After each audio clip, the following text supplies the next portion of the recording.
Hello students, আমার চ্যানেলে তোমাদেরকে স্বাগত। শুরু করছি ক্লাস 11 সেমিস্টার 1 ভূগোলের ক্লাস। তোমরা দেখতে পাচ্ছ ইউনিট 4 আবহাওয়া ও জলবায়ু, এই অধ্যায়ের 2 নম্বর পর্ব। এর আগে কিন্তু আমরা এই অধ্যায় থেকে একটি পর্ব করেছি, তোমরা নিশ্চয়ই দেখেছো। আজকে আমরা আবহাওয়া এবং জলবায়ুর সেকেন্ড পার্ট, পর্ব 2 করব। প্রথম থেকে শেষ পর্যন্ত ভিডিওটা দেখবে, একটু স্কিপ করবে না। আর আমার চ্যানেলে যারা নতুন আছে তারা অবশ্যই চ্যানেলকে সাবস্ক্রাইব করবে, পাশে থাকা বেল আইকনটি প্রেস করে রাখবে, আর অবশ্যই বন্ধুদের মাঝে শেয়ার করে রাখবে। এখানে আমি যে প্রশ্নগুলো দিচ্ছি সেই প্রশ্নগুলো কিন্তু তোমরা ভীষণ মনোযোগ দিয়ে পড়ো। প্রত্যেকটা প্রশ্ন কিন্তু ভীষণ ইম্পর্টেন্ট, এবং এই প্রত্যেকটা প্রশ্ন কিন্তু তোমাদের বিভিন্ন টাইপের এমসিকিউর জন্য আসতে পারে। ঠিক আছে, তো কি বললাম, বিভিন্ন টাইপের এমসিকিউর জন্য কিন্তু তোমাদের এই প্রশ্নগুলো আসতে পারে। তো চলো শুরু করি ক্লাসটি। ক্লাস 11 সেমিস্টার 1 ভূগোল, ইউনিট 4 আবহাওয়া ও জলবায়ু, পর্ব 2।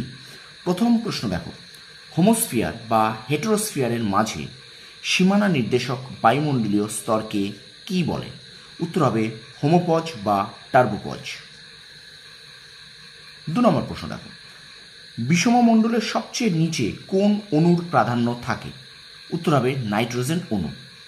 3 নম্বর প্রশ্ন বলছে, উষ্ণতার তারতম্য অনুযায়ী ভূপৃষ্ঠ থেকে উচ্চতা বৃদ্ধিতে বায়ুমণ্ডলকে কটি স্তরে ভাগ করা যায়? উত্তর হবে 5টি স্তরে।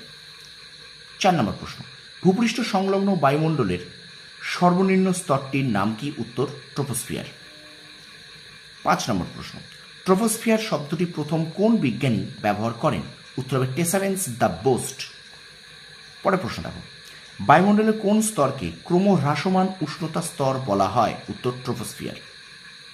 নেক্সট প্রশ্ন, বায়ুমণ্ডলের সমস্ত উপাদানের অধিকাংশ কোন স্তরে পরিলক্ষিত হয়? উত্তর ট্রপোস্ফিয়ার।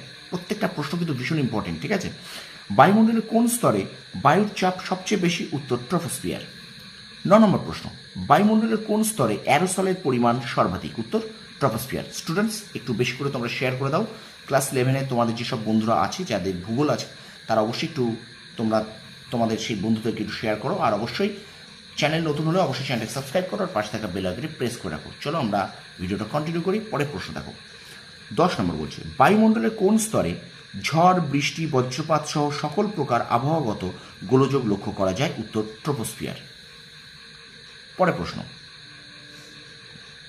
বায়ুমণ্ডলের কোন স্তরকে ক্ষুব্ধ স্তর বলে? উত্তর ট্রপোস্ফিয়ার।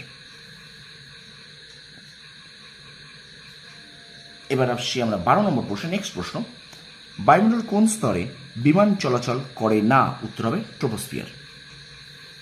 13 নম্বর প্রশ্ন, বায়ু দূষণকারী বিভিন্ন গ্রিনহাউস গ্যাস বায়ুমণ্ডলের কোন স্তরে অবস্থান করে? উত্তর ট্রপোস্ফিয়ার। 14 নম্বর প্রশ্ন, পৃথিবীর উষ্ণতা বৃদ্ধিতে কোন স্তরের অবদান সবচেয়ে বেশি? উত্তর ট্রপোস্ফিয়ার। পরের প্রশ্ন, বায়ুমণ্ডলের কোন স্তরটি ঘর্ষণ স্তর নামে পরিচিত? নিম্ন ট্রপোস্ফিয়ার। পরের প্রশ্ন, ট্রপোস্ফিয়ারের কোন স্তরে উষ্ণতার বৈপরীত্য লক্ষ্য করা যায়? উত্তর হবে নিম্ন ট্রপোস্ফিয়ার।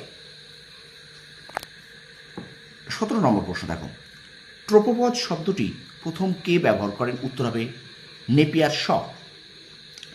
18 নম্বর প্রশ্ন দেখো, কোন স্তরের মধ্য দিয়ে জেট বায়ু প্রবাহিত হয়? উত্তর ট্রপোপজ। স্টুডেন্টস, একটু শেয়ার করে দাও, একটু বারবার বলছি, তোমরা এই ভিডিওটাকে একটু বেশি করে শেয়ার করো। ঠিক আছে, চলো আমরা ভিডিওটা কন্টিনিউ করি। তারপরে দেখো, স্ট্র্যাটোস কি ধরনের শব্দ? গ্রিক শব্দ। পরের প্রশ্ন দেখো, স্ট্র্যাটোস শব্দের অর্থ কি? শান্ত। পরের প্রশ্ন, ট্রোপো শব্দের অর্থ কি? উত্তর মিশ্রণ। নেক্সট প্রশ্ন দেখো, স্ট্র্যাটোস্ফিয়ার শব্দের অর্থ কি? শান্ত মণ্ডল বা শান্ত অঞ্চল, শান্ত অঞ্চল বা শান্ত মণ্ডল। পরের প্রশ্ন দেখো, স্ট্র্যাটোস্ফিয়ার শব্দটি সর্বপ্রথম কে ব্যবহার করেন? উত্তর টেসারেন্স দ্য বোট। পরের প্রশ্ন দেখো, বায়ুমণ্ডলের কোন স্তরে উচ্চতা বৃদ্ধির সঙ্গে সঙ্গে উষ্ণতা ক্রমাগত বাড়তে থাকে? উত্তর স্ট্র্যাটোস্ফিয়ার। পরের প্রশ্ন দেখো, বায়ুমণ্ডলের কোন স্তরে ওজোন গ্যাসের ঘনত্ব সবচেয়ে বেশি? স্ট্র্যাটোস্ফিয়ার। পরের প্রশ্ন দেখো, বায়ুমণ্ডলের কোন স্তরকে শান্ত মণ্ডল বলে? উত্তর স্ট্র্যাটোস্ফিয়ার। এবং 27 নম্বর, অর্থাৎ শেষ প্রশ্ন আজকের এই পর্বে, বায়ুমণ্ডলের কোন স্তরে জেট বিমান চলাচল করে? উত্তর হবে স্ট্র্যাটোস্ফিয়ার। তো স্টুডেন্টস, এই 27টি প্রশ্ন তোমরা খাতায় তুলে নাও, আর এগুলোকে বারবার পড়তে থাকো। আমি বারবার বলছি, একটা জিনিস, নতুন জিনিস পড়ার পাশাপাশি তোমরা কিন্তু পুরনো জিনিস, অর্থাৎ পুরনো যেগুলো তোমাদের চ্যাপ্টার হয়ে যাচ্ছে সেগুলোকেও রিভিশন দাও। ঠিক আছে, তো রিভিশন যত দেবে তত দেখবে তোমাদের শর্ট প্রশ্ন মনে থাকবে। প্রত্যেকটা শর্ট প্রশ্ন তোমাদের কিন্তু 5-6 রকমের টাইপের শর্ট প্রশ্ন করবে, তোমরা সেটা জানো। আর অবশ্যই প্রত্যেকটা প্রশ্নকে খুব খুঁটিয়ে পড়ো, ঠিক আছে? প্রত্যেকটা প্রশ্নকে খুব খুঁটিয়ে পড়ো আর বারবার রিভিশন দাও। দেখো রিভিশন যত দেবে তত কিন্তু তোমাদের শর্ট প্রশ্ন মনে থাকবে, এমসি করতে তোমাদের সুবিধা হবে, ঠিক আছে? শর্ট প্রশ্ন রোজ রোজ তোমাদের কিন্তু একটু রিভিশন দিতেই হবে পুরনো পড়াগুলোকে, ঠিক আছে? তো ভিডিওটা কেমন লাগলো অবশ্যই কমেন্ট সেকশনে কমেন্ট করে জানাও। আর আমার চ্যানেল নতুন হলে অবশ্যই চ্যানেলটাকে সাবস্ক্রাইব করো আর পাশে থেকে বেল আইকনটি প্রেস করে রাখো। তোমরা সফল হও, তোমাদের সাফল্য কামনা করি। ধন্যবাদ।